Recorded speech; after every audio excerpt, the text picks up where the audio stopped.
Earth, our home, the great giver of life. Every human being who has ever lived did so here. Everyone that you have ever known, seen, or loved has existed here. We have always been Earthlings, but will this be the only home we will ever know? Just like Christopher Columbus set out on a vast ocean to discover a new world over 500 years ago, modern explorers are preparing to embark on a brave journey into the boundless sea of space.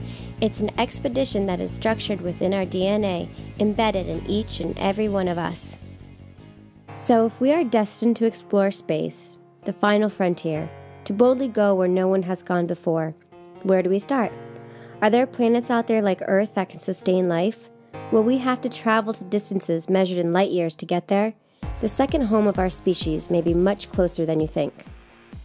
With a name taken from the Roman god of war because of its red color and prominent movement in the sky, our planetary neighbor Mars seems to be a very likely candidate to one day colonize and build upon.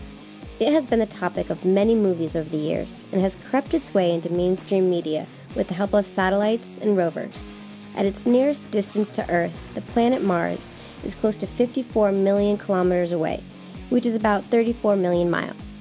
That seems pretty far away, right? Well, it is. But even though tens of millions of miles separate our planet from Mars, we have the technology to make the trip in about 8 months, and thanks to some amazing minds and propulsion, we may soon be able to cut down that time to as little as 5 months or less. Still seems a little too long to be cooped up next to a few fellow astronauts? Maybe. And the atmospheric pressure on Mars is only about 1% that of Earth's, with virtually zero oxygen, a vital element to our survival. So is traveling millions of miles away to a dangerous planet and colonizing it really a good idea? Will it benefit humankind? Can the life we know and understand actually survive there? The easy answer to each of these questions is a simple yes. On July 20th, 1969, our species stepped foot onto Earth's only naturally existing satellite for the first time. It was the moon you see nightly in the evening sky, and the two heroes who did it were Neil Armstrong and Buzz Aldrin. The astronauts traveled around 240,000 miles away to walk on the lunar surface for roughly 2.5 hours. There were 5 subsequent manned moon landings, each mission accompanied by additional astronauts with longer moonwalks and extensive exploration. Most people don't realize how special these missions really were for the future of life as we know it. Thanks to all of the missions leading up to the monumental moment in 1969 and to all the space program's missions that followed, entire industries and economies have been created due to the innovations required to make the space missions possible. Here are just a few of the items we all take for granted that were products of amazing minds in space exploration. The memory foam in the mattress that contours to your back just right. Water filters that provide clean drinking water. Scratch-resistant lenses. Joysticks and gaming controls. Computer microchips. Those ear thermometers. Insulin pumps. Cordless power tools. Smoke detectors. Protective paint. Invisible braces. Long-distance telecommunications. And the list goes on. Exploration boosts economies, inspires the masses, and leads to innovations that literally change the course of human history. Traveling to Mars would be no exception to this rule. Among all of the many reasons for visiting and colonizing Mars, there is one that may be detrimental to the continuation of our species. While Earth is the great giver of life as we know it, some events that take place in an unforeseen future may jeopardize our very existence.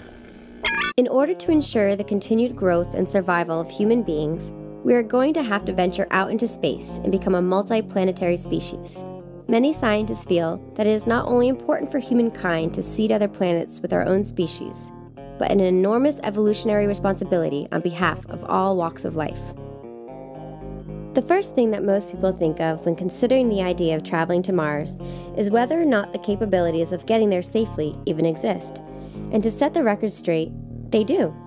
Unfortunately, the problem does not lie within the brilliant physicists and engineers, but in the pockets of government organizations. It's frustrating for those who understand how important space exploration and a multi-planetary existence truly is in comparison to virtually every other government-funded program. With plans to work toward an international goal of reaching Mars, there is hope for adjustments in budgets that will provide the necessary funding for such projects. Some experts feel that a manned mission to Mars will not only rely on proper government funding, but the support of the developing private sector. Many wealthy entrepreneurs have risen up and taken the reins in an effort to advance in all areas of space exploration, with some focusing specifically on the Red Planet.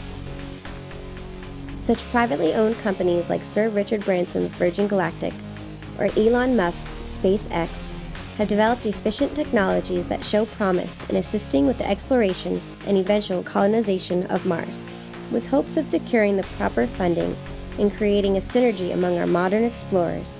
A manned trip to Mars may occur within the next decade. So let's say we have the funds available and a support system that includes international efforts as well as pioneers in the private sector.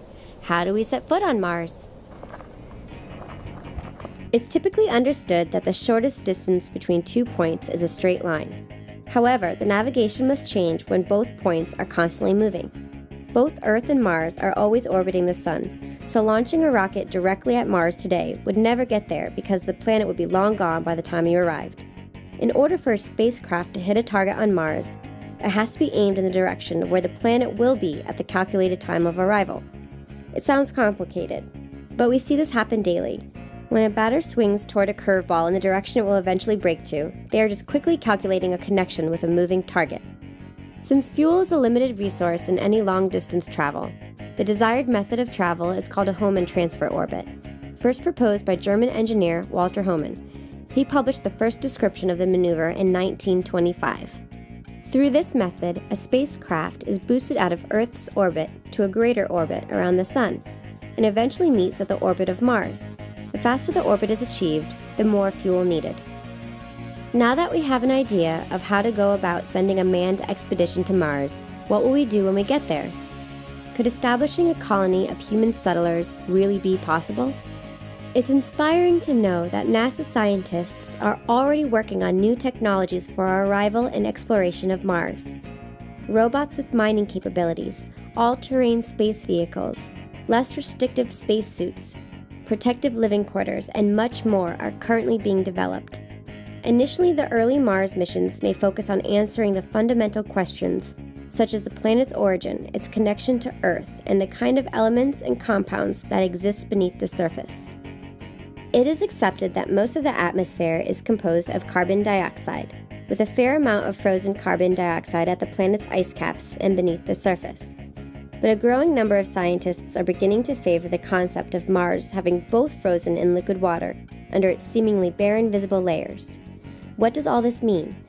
Other than increasing the chances of finding microbial life forms, all these compounds can theoretically be broken down into carbon, hydrogen, and oxygen, key elements in helping to sustain a colony as well as provide forms of combustible fuel. Such discoveries are those in which will ensure a more sustainable environment for settlers, as well as a means to a return trip back to Earth. It was one of the space program's founding fathers who said, "Mars has been flown by, orbited, smacked into, radar examined, and rocketed onto, as well as bounced upon, rolled over, shoveled, drilled into, baked, and even blasted. Still to come, Mars being stepped on." We live in an exciting time, in a world on the cusp of seeing our potential and understanding our purpose as a species on a cosmic level. The exploration of Mars, as with all space exploration, will allow us to one day become who we're destined to be, the caretakers of this universe we call home.